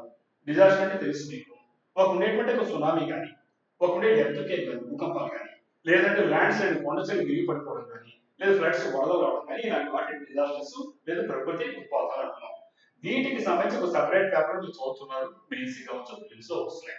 మరి దీనికి సంబంధించి ఏంటంటే ఇక్కడ మనకు ఒక రిస్క్ ఫార్ములా ఉంటుంది. ఈ ఫార్ములా న్యూ రిస్క్ ఫార్ములా వచ్చింది కాబట్టి ఈ 16th ఫైనాన్స్ కమిషన్ అందువల్ల మనకు ఈ రోజు వార్తల్లో new disaster risk index led to the funding changes among states. కాబట్టి రాష్ట్రాలకు ఇచ్చేటువంటి ఈ ప్రకృతి వైపరీతాలు లేదా డిజాస్టర్ జరిగినప్పుడు ఏ రాష్ట్రాలకు ఇచ్చేటువంటి ఫండింగ్ నిధులు ఏమవుతుంటాయో వాటికి సంబంధించి కొత్త రకంగా డిజాస్టర్ రిస్క్ ఇండెక్స్ ఉంటుంది, అది మార్పు చేయడం జరిగింది. కాబట్టి దాన్ని ఈ రోజు మనం డిస్కస్ చేస్తున్నాం. ఇక్కడ ఈ ఫార్ములా రిస్క్ ఏంటంటే హజార్డ్ ఎక్స్పోజర్ వలనరబిలిటీ అనేది ఇక్కడ మ్యాప్ ఇచ్చాను. ఇక్కడ హజార్డ్ అంటే ఇక్కడ we can improve our abilities to monitor and forecast hazards. కాబట్టి ఏవైతే హజార్డ్స్ ఈ వచ్చేటప్పుడు ప్రమాదాన్ని మనము ముందుగానే ఊహించుకొని మానిటర్ చేస్తూ దాన్ని ఇంప్రూవ్ చేయగలుగుతాం, మన సామర్థ్యాన్ని చేసుకోవడం ఇక్కడ ఈ ఫార్ములా చూడాలి. అలాగే ఎక్స్పోజ్ అంటే increase awareness of the hazards faced by communities and their expose to them. So ఏవైతే మనకు జాగ్రత్తలు వహిస్తారో, ఎవరైతే బాధితులు కాబడుతుందో ఈ కమ్యూనిటీస్ అనే వాళ్ళు దీనికి ఎక్స్పోజ్ అయిందంటే దానికి ఏ రకంగా అవగాహన పెంచుకుంటున్నారు అనేది హజార్డ్ బట్ ఎక్స్పోజ్. అలాగే మనకు vulnerability, the greatest benefits can be achieved by reducing the vulnerability to natural hazards. కాబట్టి హజార్డ్స్ రకరకాల తెలుసు, ఆర్టిఫిషియల్ గా నేచర్. ఈ ప్రకృతి వైపరీతాలు ఏవైతే ఉంటాయో, సహజ సిద్ధంగా జరిగేటువంటి హజార్డ్స్ ఉంటాయో వాటిల్లో ఆ వలనరబిలిటీని తగ్గిస్తూ చేయడానికి ఎక్కువ బెనిఫిట్స్ మన వలనరబిలిటీ. సో దీని ఆధారంగా ఇప్పుడు ఈ కొత్త రకమైనటువంటి ఫండింగ్ పాలసీ రావడం జరిగింది. దీనికి గాను ఫండ్స్ 2,04,400 కోట్లు 2,04,401 crores 5 years ఇవ్వడం జరిగింది. 2026 to 31 ఈ అమౌంట్ గుర్తుపెట్టుకోండి, ఈ ఫార్ములాని గుర్తుపెట్టుకోండి. అలాగే మనకు వచ్చినప్పుడు ఎస్డిఆర్ఎఫ్ 80%, ఎస్డిఎం 20%. ముఖ్యంగా ఒడిశా హజార్డ్ స్కోర్ వచ్చిందంటే 12. కాబట్టి ఒడిశాని ఈ హజార్డ్ స్కోర్ గుర్తుపెట్టుకోండి. ఇక్కడ మనకు మీదంతా మీకు తెలిసిందే డిజాస్టర్ ఇండెక్స్ అంటే మెజర్స్ డిజాస్టర్ రిస్క్ ని, ఎక్స్పోజర్ అంటే పాపులేషన్ రిస్క్ ఉండేదాన్ని, వలనరబుల్ అంటే వీక్నెస్ డిజాస్టర్ ఇంపాక్ట్ కానీ ఇలా చెప్పాలి చెప్పాలంటే ఇవన్నీ కూడా మీరు ఆల్రెడీ డిజాస్టర్ మేనేజ్మెంట్ చదువుతారు, నేను ప్రత్యేక ఎక్స్పెక్ట్ చేయగలను. బట్ ఇక్కడ ఒక విషయం ఏం చెప్తున్నా మీకు ఎస్డిఆర్ఎఫ్ అంటే state disaster response fund. State disaster response fund ఇది మెయిన్ ఫండ్. దేనికోసం అన్నారంటే డిజాస్టర్ మేనేజ్మెంట్ యాక్ట్ 2005 కింద 2005లో వచ్చినటువంటి డిజాస్టర్ మేనేజ్మెంట్ యాక్ట్ ఉందో దాని కింద ఏర్పాటు చేసినటువంటి ప్రధానమైనటువంటి ఫండ్ నిధి ఏముంటుందో దాన్ని స్టేట్ డిజాస్టర్ రెస్పాన్స్ ఫండ్ అంటారు. ఈ దీని కింద ఏం చేస్తుంటే స్టేట్ గవర్నమెంట్స్ న్యాచురల్ డిజాస్టర్స్ ప్రకృతి వైపరీత్యాలు వచ్చినప్పుడు ఆ ఫండ్ వాడుకోవడం జరుగుతాయి. ఈ ఫండింగ్ రేషియో ఎలా ఉంటుందంటే సెంట్రల్ గవర్నమెంట్ అనేది 75% ఇస్తుంది జనరల్ కేటగిరీకి, రాష్ట్రాలకి. అయితే సెంట్రల్ గవర్నమెంట్ ఏం చేస్తుంటే స్పెషల్ కేటగిరీ స్టేట్స్ ఉంటాయి. స్పెషల్ కేటగిరీ స్టేట్స్ ఏంటంటే నార్త్ ఈస్టర్న్ స్టేట్స్ కావచ్చు, ఉత్తరాఖండ్ కావచ్చు, హిమాచల్ ప్రదేశ్ కావచ్చు, జమ్మూ కాశ్మీర్ కావచ్చు, ఇవన్నీ కూడా భూకంప ప్రధానమైనటువంటి ప్రాంతాలు. ఇలాంటి వాటికి 90% షేర్స్ ని కాబట్టి ఫండింగ్ రేషియో చూసుకోండి. అలాగే ఈ ఫండ్స్ దేనికి వాడుకోవాలంటే ముఖ్యంగా ఫర్ ఇమ్మీడియట్ రిలీఫ్, తక్షణ అవసరం కాదు, ఇప్పుడు కాదు కదా, ఈ ప్రమాదాలు జరిగినప్పుడు ఎలాంటి జరుగుతుందో తెలుసు మీకు. కాబట్టి టెంపరీ అకామిడేషన్ కానీ, ఫుడ్ కానీ, క్లోతింగ్ కానీ, మెడికల్ ఎయిడ్ కానీ ఏ రకంగా తాత్కాలికంగా వాళ్ళకి ఇవ్వడానికి ఫండింగ్ ఉంటే వెంటనే చర్యలు నష్టాలు చేపడుతున్నాయి. కాబట్టి జనరల్ వాటిలో 75% ఇస్తే ఇప్పుడు చెప్పిన సెన్సిటివ్ ఏరియాస్ ఉన్నాయో అక్కడ 90% ఫండింగ్ సెంట్రల్ గవర్నమెంట్స్ ని, దీన్ని స్టేట్ డిజాస్టర్ రెస్పాన్స్ ఫండ్ అనే పేరుతో SDRF అని పేరుతో పిలుస్తారు. ఇవి ఎగ్జామినేషన్ అన్ని మీరు చదివే ఉంటారు, మళ్ళీ చూసుకోండి. దాని తర్వాత మనకు ఉండేటువంటి ఇంకొక ఐటమ్ ఏంటంటే Indian economy under geo political stress. ఈ రకమైనటువంటి భౌగోళికమైన ఉద్రిక్త పరిస్థితుల్లో ముఖ్యంగా ఇరాన్కి అక్కడ జరిగేటువంటి అమెరికా యుద్ధానికి వెస్ట్ ఏషియాలో పశ్చిమాసియాలో జరుగుతున్నటువంటి ఈ సంక్లిష్టమైన పరిస్థితుల్లో ఈ రోజు అంతా ప్రపంచం చూస్తుంటే భారత ఎకానమీ ఉంటుందో ఇది ముఖ్యంగా చాలా ఒత్తిడి గురవుతా ఉంది, మనకు తెలిసే విషయమే. సో దాన్ని మనం మాట్లాడుతున్నాం. India's economy strong internally but affected by global oil prices and currency fall. భారతదేశం యొక్క ఆర్థిక వ్యవస్థ ఎలా ఉందంటే ఇంటర్నల్ గా చాలా స్ట్రాంగ్ గా ఉంది, బలంగా ఉంది. అయితే ఈ రోజు అనేటువంటి గ్లోబల్ ప్రపంచవ్యాప్తంగా ఆయిల్ ప్రైసెస్ ఈ యొక్క నిరంతరం పెరిగిపోతున్నాయి, కరెన్సీ పడిపోతుంది. ఇప్పుడు కొనాలని కావాలి కదా, డబ్బులు కావాలి, ఇవన్నీ కేసులు జరుగుతుంది. సో అందువల్ల మన యొక్క బలమైన ఆర్థిక వ్యవస్థ అయినా ఈ జియో పొలిటికల్ స్ట్రెస్ వల్ల ఇక్కడ ఈ రూపాయి పతనం అయిపోతుంది. అందువల్ల రూపీ ఫాల్, రూపాయి విలువ పడిపోతుంది. ఎందువల్ల అంటే రైసింగ్ క్రూడ్ ఆయిల్ ప్రైసెస్, ఎందుకంటే ఆయిల్ రేట్ పెరిగిపోతున్నాయి, ఈ దగ్గర లేదు విదేశీ మార్కెట్ ధరలో ఫారిన్ ఎక్స్చేంజ్ పడిపోతా ఉంది. అందువల్ల మీకు ఈ రూపాయి రేట్ పడిపోతుంది, దెబ్బకి ఇక ఆయిల్ ప్రైస్ పెరిగిపోతున్నాయి. అందువల్ల మన ఎకానమీ టోటల్ గా ఆయిల్ పై ఆధారపడుతుంది. కాబట్టి అన్ని రకాల ఒకదాని లింక్ కాబట్టి ఈ రోజు దీని గురించి వార్తల్లోకి వచ్చింది. మీకు జీడిపి గ్రోత్ చూస్తే అరౌండ్ 8.1%, రూపీ చూస్తే డాలర్ కి అప్రాక్సిమేట్ గా 95 రూపీస్ ఉన్నాయి డాలర్ కి. సో కాబట్టి ఈ రోజు ఫారెక్స్ రిజర్వ్స్ మన దగ్గర ఎంత ఉన్నాయంటే $709.76 బిలియన్ ఉన్నాయి ఈ రోజు మనకి. సో అలాగే ఆయిల్ ప్రైస్ ఎంత ఉందంటే ఒక బ్యారెల్ కి 150 రూపాయలు అయిపోయింది. అంటే ఒకప్పుడు మీకు 78 రూపాయలు వచ్చేటువంటి ఒక బ్యారెల్ డబల్ అయిపోయింది. సో అందువల్ల ఈ ఇంపోర్ట్స్ అని చూస్తుంటే 85 నుంచి 87% మనము ఆయిల్ దిగుమతి చేసుకొస్తే, అంటే మనకు ఉండే విదేశీ మార్కెట్ అయిపోవడం వల్ల ఈ రోజు మనకు రూపాయి పతనం అవుతుంది. ఇదే సందర్భంలో మీరు ఇండియన్ ఎకానమీ నుంచి అనేక పదాలు దొరుకుతుంటే తెలుసు మీకు. ఫిస్కల్ డెఫిసిట్ అంటే gap between income and spending. నీకు 10 రూపాయలు వస్తుంటే నువ్వు 100 రూపాయలు ఖర్చు పెడుతున్నావా, 5 రూపాయలు ఖర్చు పెట్టి ఆపండి. సో కాబట్టి ఫిస్కల్ డెఫిసిట్ అంటే ఇక్కడ గ్యాప్ బిట్వీన్ ఇన్కమ్, నీకు వచ్చేదానికి ఖర్చు పెట్టేదానికి వచ్చే మధ్య తేడానే మనం ఫిస్కల్ డెఫిసిట్ ఉన్నాం. అలాగే కరెంట్ అకౌంట్ డెఫిసిట్ సిఏడి అంటున్నాం. సిఏడి కరెంట్ అకౌంట్ డెఫిసిట్ అంటే ఇంపోర్ట్ అనేది ఎక్స్పోర్ట్ కంటే ఎక్కువ ఉంది. అంటే నువ్వు బయట ఎగుమతి చేయడం కంటే నువ్వు దిగుమతి చేసేది ఎక్కువ ఉంది. అలాంటి దాన్ని కరెంట్ అకౌంట్ డెఫిసిట్ అని పిలుస్తున్నాం. అంటే నువ్వు ఎవరు ఎగుమతి చేయడం తెచ్చుకోవడం ఎక్కువ ఉంది. సో అలా ఉన్నాయి. అలాగే క్యాపెక్స్ అంటున్నాం, గవర్నమెంట్ ఇన్వెస్ట్మెంట్ ఇన్ ఇన్ఫ్రాస్ట్రక్చర్. నీకు ఇన్ఫ్రాస్ట్రక్చర్ రోడ్లు కావచ్చు, ఇతర మౌలిక సదుపాయాల పైన గవర్నమెంట్ పెట్టుబడి క్యాపెక్స్ అంటున్నాం.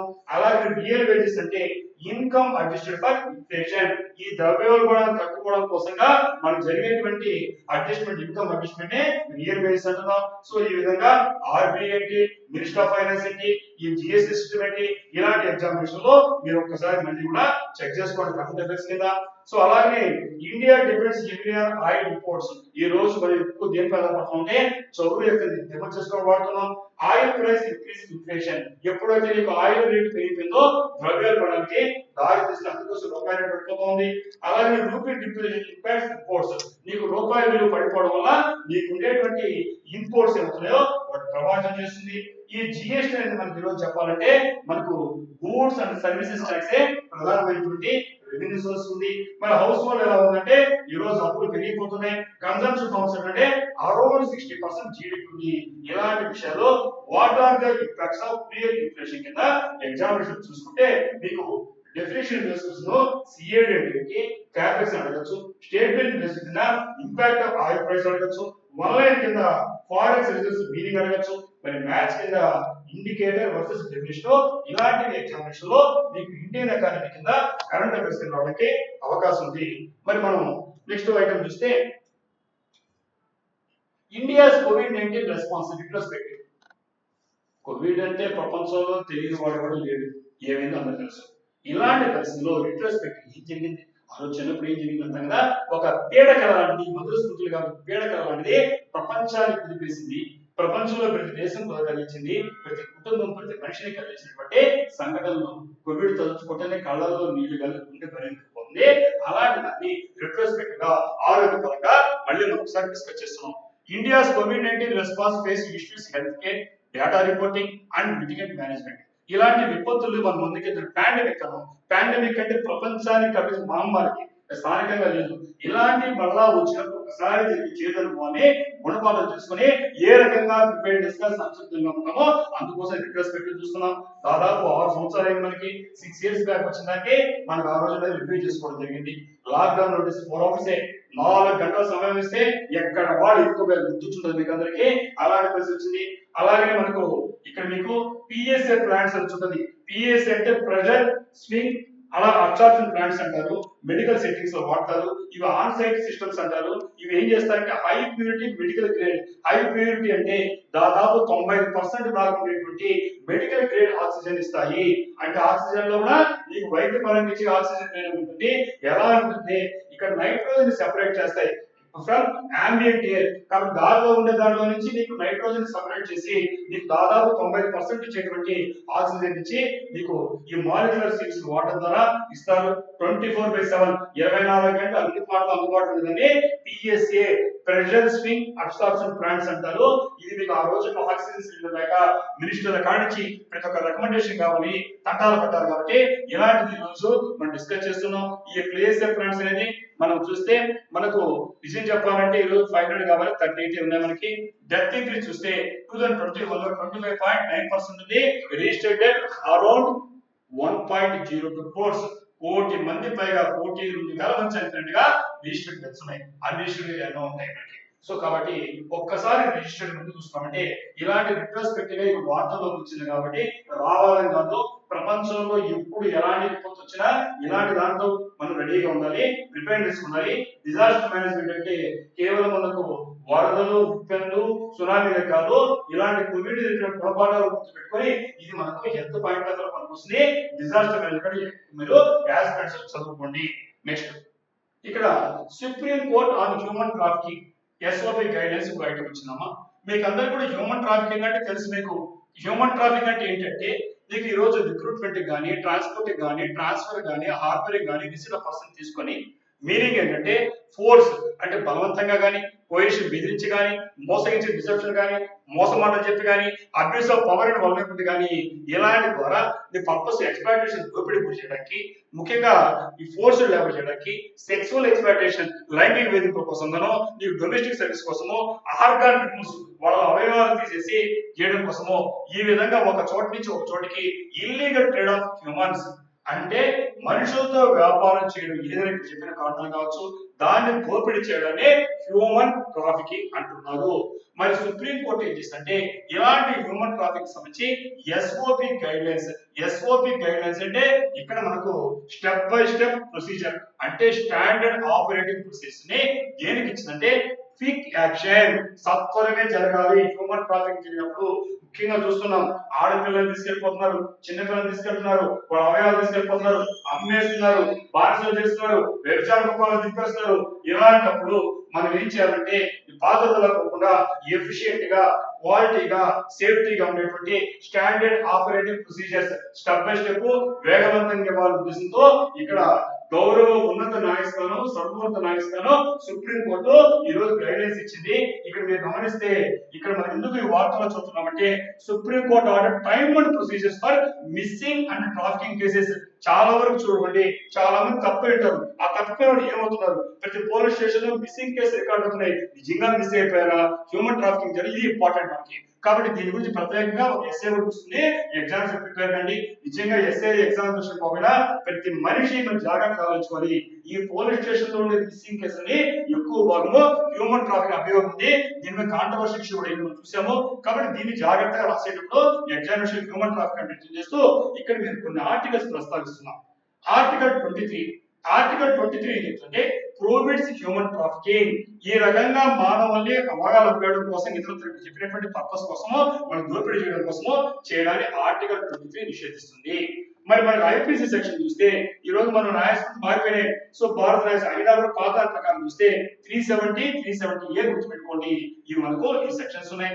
ముఖ్యంగా ఇమ్మీడియట్ పోలీస్ రెస్పాన్స్ కావాలి, తక్షణమే పోలీసులు దీంట్లో జోక్యం చేసుకోవాలి అనే ఉద్దేశంతో ఈ గౌరవ ఉన్నత న్యాయస్థానం కూడా సత్వరమే జరగాలి ఈ ప్రొసీజర్ పేరుతో ఇవ్వడం మనం ఈ రోజు మాట్లాడాము. అలాగే మనకు ఎందుకంటే మిస్సింగ్ కేసు డాక్టర్ ఉంటుందమ్మా. మిస్సింగ్ కేసు డాక్టర్ అంటే case remains active until solved. ఎందుకంటే పూర్తి అయ్యేంత వరకు కేసు క్లోజ్ చేయకూడదు. చాలా సినిమాలో చూస్తుంటారు, కేసు మూయేస్తుంటారు, మళ్ళీ తిరగదొడితే అది ఎక్కడో చోట ఏదో రకంగా వాళ్ళని ఈ గవర్నమెంట్ ఏంటిది న్యాచురల్ డెత్ కాదు. సో కాబట్టి ఇక్కడ మిస్సింగ్ కేసు డాక్టర్ అంటే case remains active until solved. ఆ కేసు ఏదైనా వస్తే అది పూర్తిగా దానికి దొరికి పరిష్కరించేంత వరకు అది ఉన్నట్టే భావించాలి. అదే టైంలో గోల్డెన్ అవర్ అని ఉంటారు. కార్డియాక్ అరెస్ట్ కానీ ముందుగా జరిగినప్పుడు ఆ లాస్ట్ అవర్ తీసుకెళ్తే ఆ మెదడు పోయేవాళ్ళు బతికిస్తుందని గోల్డెన్ అవర్ అంటారు. ఇక్కడ కూడా critical early time for action. ఒక హ్యూమన్ ట్రాఫికింగ్ ఒక అమ్మాయిని కానీ ఒక చిన్న పిల్లలు కానీ ఎవరన్నా అక్రమంగా రవాణా చేస్తున్న నోటీస్ వచ్చినప్పుడు ఆ మిస్ అయిపోయిన ఒక లేట్ గా ఇది నా జ్యూరిడిక్షన్ కాదు నాదనేసి ఏం చేయడం. కాబట్టి గోల్డెన్ అవర్ ఎంత సకాలంలో స్పందిస్తే ఆ వాళ్ళ ప్రాణాలు కాపాడడానికి అంతవరకు అవకాశం ఉంది. అందులో మెడికల్ టెక్నాలజీ లాగే ఇక్కడ లీగల్ లో కూడా గోల్డెన్ అవర్ అని మనం వాడుతున్నాం. ఇక్కడ మీరు ఇలాంటి విషయాన్ని ఎస్ఏ రావడానికి అవకాశం ఉంది. సో కాబట్టి ఇలాంటి విషయాలు చూసినప్పుడు మనకి ఏంటంటే మన సమాజంలో కొంత అవగాహన వస్తుంది. కాబట్టి సుప్రీంకోర్టు ఏం చెప్తుందంటే ఇమీడియట్ పోలీస్ యాక్షన్ తీసుకోమని చెప్పింది. Missing case cannot be close easily. ఏదైనా మిస్సింగ్ కేసు తొందరగా మూసేయకూడదు, దాని కనుక తేల్చండి చెప్తుంది. SOB must perfect police station level. కాబట్టి నీ పోలీస్ స్టేషన్ లెవెల్ లోనే ఇక్కడ స్పీడ్ గా ఇప్పుడు స్టెప్ బై స్టెప్ ప్రొసీజర్ జరగాలి. Human trafficking is punishable offence, చాలా కఠినమైన చర్యలు తీసుకోవాలి. కాబట్టి ఆర్టికల్ 23 సెంట్రల్ స్టేట్ మస్ట్ ఇవన్నీ కోఆర్డినేట్ చేసుకోవాలి. ఇలాంటి విషయాలు చూసుకోండి. మరి 10th item India semiconductor mission sudden facility. కాబట్టి ఈ రోజు మనం చూస్తున్నాం సెమీ కండక్టర్ అంటే ఈ రోజు మనం ఎక్కడ వాడలేదు, అన్ని చోట్ల వాడుతున్నాం ఎలక్ట్రానిక్స్ శాఖ దాంట్లో. కాబట్టి వీటికి సంబంధించి సైన్స్ అండ్ టెక్నాలజీలో మన కరెంట్ అఫైర్స్ రావడానికి అవకాశం ఉంది. ఈ సడన్ ఫెసిలిటీ అంటే ముఖ్యంగా India is developing semi conductor manufacture to reduce imported dependence. ఈ రోజు మన దేశంలో తయారవుతున్న ఈరోజు ఎలక్ట్రానిక్ గూడ్స్ అన్ని వాడుతున్నాం, మొబైల్ కాడ నుంచి అన్నిట్లో వాడాల్సిన చిప్స్ అంటున్నాం, ఆ చిప్స్ సెమీ కండక్టర్. కాబట్టి దీనికి కావాల్సిన ఇంపోర్ట్ చేసుకుంటాం. ఇతర దేశాలు ఇంపోర్ట్ చేసుకోవడం ఏమవుతుంది, మనకుండే విదేశీ మారకం ఫారెన్ ఎక్స్చేంజ్ కరిగిపోతుంది. సో మనం ఏం చేయాలి, దాన్ని టెక్నాలజీని బంధాలు తయారు చేసుకొని ఇంపోర్ట్ డిపెండెన్సీ బయట నుంచి దిగుమతి చేసి తగ్గించుకోవాలి. కాబట్టి మనం ఇక్కడే తయారు చేసుకోవాలి అనేది కోర్ కాన్సెప్ట్. మరి న్యూస్ ఎందుకు వచ్చిందంటే new semi conductor plant inaugurate in Sanath Gujarat. ఎక్కడైతే గౌరవ ప్రధానమంత్రి స్థానికంగా నాయకత్వం ముఖ్యమంత్రి ఉన్నాడు ఒకప్పుడు ఆయన స్వస్థలమైన గుజరాత్ లో సనత్ అనేటువంటి చోట ఇంత కీలకమైనటువంటి new semi conductor plant operate చేశారు. కాబట్టి ఇది మనకు వార్తల్లోకి వచ్చింది. మరి ఇక్కడ మనకు ఇన్వెస్ట్మెంట్ ఎంత ఉందంటే దాదాపు 3,300 కోట్లు 3,300 crores ఇన్వెస్ట్మెంట్ పెట్టారు. భారీ ప్రాజెక్టు. ఇక్కడ మార్కెట్ టార్గెట్ 100 బిలియన్స్ పెట్టుకుంది. రాబోయేటువంటి 4 సంవత్సరాల్లో 100 billions not billions $100 billion market చేయాలని పెట్టారు. ఈ రోజు కరెంట్ సైజు 4.5 lakh crores ఉంది. సో ఇక్కడ మీకు ఇలాంటి విషయాలు మనకి ఎగ్జామినేషన్ రావడానికి సెమీ కండక్టర్ అంటే ఏంటి, material used in electronic chips. Electronic chips వాడుతున్నాము, వాటిలో వాడే బ్యాటరీస్ కానించి వాచెస్ దగ్గర నుంచి మీకు మొబైల్ ఫోన్స్ కానించి ప్రతి చోట వాడుతున్నాం. ఆ చిప్స్ లో వాడే మెటీరియల్ సెమీ కండక్టర్ అంటున్నాం. మరి ఇక్కడ మనకు ఏటీఎం పేరుతో వస్తుంది. ఏటీఎం అంటే అసెంబ్లీ, టెస్టింగ్, మార్కెటింగ్, ప్యాకేజ్. ఏ అసెంబ్లీ, టీ అంటే టెస్ట్ చేస్తున్నాం, అసెంబ్లీ చేస్తున్నాం, టెస్ట్ చేస్తున్నాం, మార్కెట్ చేస్తున్నాం, ప్యాకేజ్ చేస్తున్నాం. ఏటీఎం టెక్నాలజీ వాడతారు. అలాగే ఫ్యాబ్లెస్ డిజైన్ చాలా ఇంపార్టెంట్ టెక్నాలజీ. ఫ్యాబ్లెస్ డిజైన్ అంటే చిప్ డిజైన్ వితౌట్ మ్యానుఫ్యాక్చరింగ్. అంటే డిజైన్ చేస్తాడు, తయారు చేయడు, ఆ డిజైన్ చేస్తాడు, దాన్ని ఫ్యాబ్ అంటే తయారు చేయడు, అంటే వేరే చోట డిజైన్ చేస్తాడు. సో కాబట్టి తయారు చేస్తాడు. కాబట్టి అలాగే టెకేడ్ అనే పదం వస్తుంది. టెక్నాలజీ డ్రివెన్ డికేడ్ అంటే ఇక్కడ టెకేడ్ అంటే డికేడ్ అంటే దశాబ్దం 10 ఏళ్ళు, టెక్ అంటే టెక్నాలజీ డ్రివెన్ డికేడ్. కాబట్టి ఆ 10 ఏళ్లకు గాను టెక్నాలజీ సాంకేతిక పరిజ్ఞానం వాడుతున్నాడంటే న్యూ టెకేడ్ పదము వాడడం జరిగింది. సో ఈ విధంగా మనకు అలాగే ఐఎస్ఎం పదం కనిపిస్తుంది. ఐఎస్ఎం అంటే ఇండియా సెమీ కండక్టర్ మిషన్. అంటే భారతదేశము సెమీ కండక్టర్ ని ఒక భారీ స్థాయిలో ఇక్కడ తయారు చేసుకుని పెట్టే ఒక మిషన్, ఒక ప్రణాళికనే ఐఎస్ఎం చూస్తున్నాం. అలాగే డిజిటల్ ఇండియా కార్పొరేషన్, ఇలాంటి విషయాలు మీరు చూసుకోండి. ఇక్కడ ఈ సనంద్ గురించి మాట్లాడాలంటే ఈ సనంద్ అనేది గుజరాత్ లో ఉండేటువంటి రీసెంట్ గా ఏం చేసిందంటే ఈ రోజు ఈ సెమీ కండక్టర్ మ్యానుఫ్యాక్చరింగ్ కి ఇండస్ట్రియల్ ఎక్స్పాన్షన్ కి ఒక మేజర్ హబ్ ప్రధానమైనటువంటి కేంద్రంగా మారిపోయింది. దీని ఫోకస్ ఏంటంటే ఓఎస్ఏటి పైన ఉంది.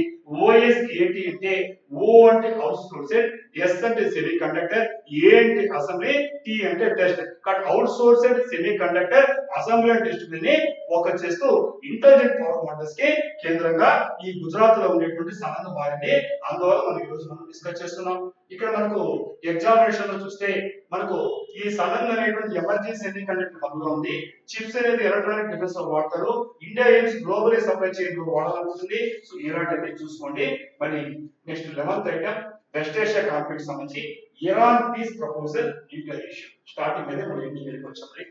ఈ రోజు చూస్తే ఈ వెస్ట్ ఏషియా పశ్చిమాసియా సంబంధించినటువంటి ఘర్షణలో ఉద్రిక్త పరిస్థితుల్లో ఇరాన్ సంబంధించి పీస్ ప్రపోజల్ అంటే శాంతి ప్రతిపాదనలో న్యూక్లియర్ ఇష్యూ వచ్చింది. ఇరాన్ ఏం చెప్పిందంటే proposed peace conditions while conflict కంటే around nuclear sites and oil routes. కాబట్టి ఒక ఆయిల్ రూట్స్ లోను అటు న్యూక్లియర్ సైట్స్ పైన ఈ రోజు కాన్ఫ్లిక్ట్ జరుగుతుంటే ఇరాన్ ఏం చేసిందంటే ఒక ప్రపోజల్ పెట్టింది. ఏంటంటే శాంతికి. Iran gave counter peace proposal amid argument. అదే సమయంలో ఏం చేస్తుంటే ఇక్కడ ఈ ఈ ప్రపోజల్ వస్తున్నాయి శాంతి ఒప్పందాలు. అదే టైంలో ఏం చేస్తుంటే దానికి సంబంధించి ఒక ప్రపోజల్ కౌంటర్ ప్రపోజల్ ఇస్తుంది.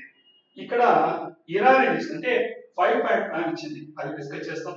స్ట్రాటజిక్ రీజన్ అంటే పర్షియన్ గల్ఫ్. టార్గెట్ ఏంటంటే ఇస్ఫాహాన్ న్యూక్లియర్ సైట్ ముఖ్యంగా. అలాగే ట్యాంకర్ అటాక్ సర్వే అనేది వచ్చినాయి. ఇప్పుడు ముఖ్యంగా ఈ చైనా పాకిస్తాన్ స్టార్టింగ్ అదే ఇష్యూ అంటే చైనా పాకిస్తాన్ అనేది పక్కలో బల్లిలాగా మనం ఇంతకుముందు యుద్ధాలు చేసినటువంటి శత్రు దేశాలు యూరోప్ దేశాలు. అక్కడేమో ఇరాన్ యుద్ధం జరుగుతుంది. ఈ రెండు ఏం చేశాయంటే China Pakistan 5-point Iran peace plan పెట్టాయి. అంటే మీరు అన్ని దేశాలు ఉంటే మన ఇంతకుముందు చెప్పినట్టుగా ఈ రెండు ఒక 5-point ఫార్ములా పెట్టాయి. మొట్టమొదటి ఏంటంటే ఇమీడియట్ సీజ్ ఫైర్, తక్షణమే కాల్పులు ఆపేయండి. అందులో అనుకోట రైట్. ఎస్కలేషన్ ఉద్రిక్తులు ఇచ్చిన కోసం తక్షణమే అందరూ కూడా ఆపేయాలి. ఇది ఫస్ట్ షరతు. రెండోది అర్లీ పీస్ టాక్స్ అంటే మనం వెంటనే కూర్చొని శాంతి చర్చలు స్టార్ట్ చేయాలి. Initiation of diplomacy to resolve conflict. కాబట్టి ఈ కాన్ఫ్లిక్ట్స్ ని ఉద్రిక్తలను తగ్గించడం కోసంగా పోగొట్టు కోసంగా మనం ఏం చేయాలంటే డిప్లొమసీ దౌత్య మార్గాల ద్వారా కూర్చొని మాట్లాడుకోవడానికి మనం మార్గం సృష్టించాలి. రెస్పెక్టింగ్ ది సావరిటీ, ఒకరి యొక్క సార్వభౌమాధికారాన్ని ఒకరి దాన్ని నాకు బలహీనుడిని ఇవి గొప్పని అనే ఫీలింగ్ లేకుండా ఒకరినొకరు గౌరవిస్తూ అలాగే territorial integrity of Iran and Gulf state. Iran ఆ పక్కన గల్ఫ్ కంట్రీస్ యొక్క టెరిటోరియల్ భౌగోళిక సంబంధించినటువంటి ఇంటిగ్రిటీని గుర్తించాలి. ఇది అర్లీ పీస్ టాక్స్. నెక్స్ట్ ఏం చేయాలి? Protection of civilians and infrastructure. కాబట్టి సివిలియన్స్ పౌరులు కావచ్చు, అక్కడ ఇన్ఫ్రాస్ట్రక్చర్ అంటే ముఖ్యంగా చెప్పాలంటే ఈ ఎనర్జీ ఫెసిలిటీస్, ఈ యొక్క ఆయిల్ కానీ మెయిన్ అనడానికి ఈ ఆయిల్ కానీ అలాగే పవర్ గ్రిడ్స్ కానీ అలాగే మనకు డీసాలినేషన్ ప్లాంట్స్ అక్కడ ఎడారి ప్రాంతాలు వాళ్ళకి నీళ్లు దొరకదు. ఆ సముద్రం నుంచి డీసాలినేషన్ చేసి నీళ్లు శుద్ధి చేసుకుంటారు, లేకపోతారు. సో మనకంత ఆయిల్ ఇంపార్టెంట్, వాళ్ళకి వాటర్ ఇంపార్టెంట్. వాటర్ ఎలా వస్తుంది?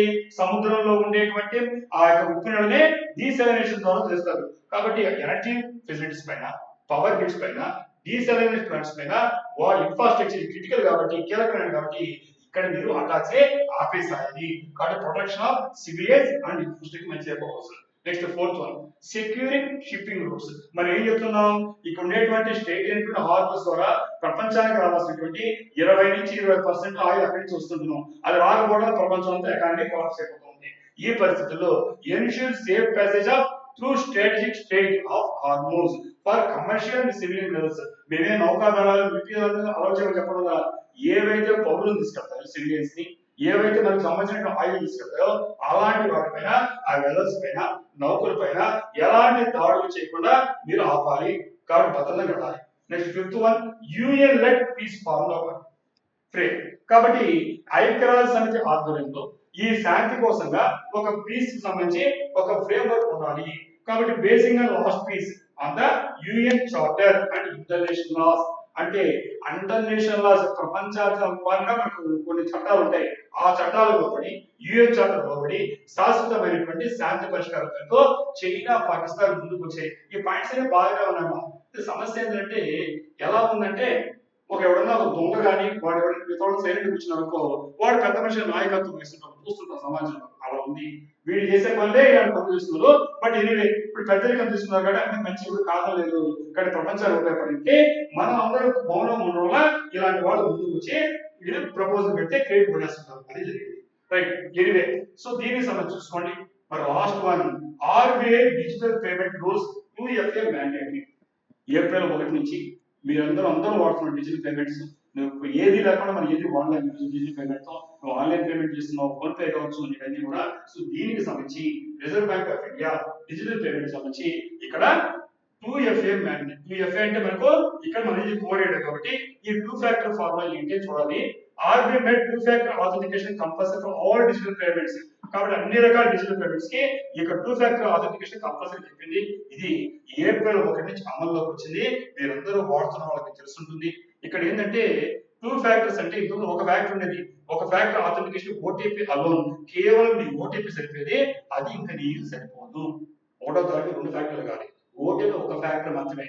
2 ఫ్యాక్టర్స్ అంటే ఒకటి పిన్ ఉండాలి, ప్లస్ ఓటీపీ కానీ, ఫింగర్ ప్రింట్ కానీ, ఫేషియల్ రికగ్నిషన్ కానీ, డైనమిక్ యాప్ కానీ, అప్రూవ్ కానీ ఇలాంటి ఉంటే రెండు డిఫరెంట్ గా ఉండేటువంటి ఇండిపెండెంట్ ఒకదానితో సంబంధం లేనటువంటి ఆథెంటికేషన్ ఉండడం వల్ల ఈ రోజు చూస్తున్నాం. నీకు ఈ రోజు ఎన్ని హెచ్చరికలు చేసినా నీకు ఆన్లైన్ మోసాలు జరుగుతున్నాయి. ఇలాంటి వాటిని అరికట్టడానికి ఈ చక్కని ఫార్మ్ అనేసి ఆర్బీఐ ఇవ్వడం జరిగింది. సో ఇలాంటి వాటితో అనేక విషయాలతో డైలీ కరెంట్ అఫైర్స్ తో అటు అభ్యర్థులకు ఉపయోగపడుతున్నాయి, సమాజంలో మనకు అనేక విషయాలు తెలుసుకుంటాం. మరి నెక్స్ట్ సెషన్ లో మరిన్ని మంచి విషయాలు తెలుసుకుంటాం. Until then I wish you all the success.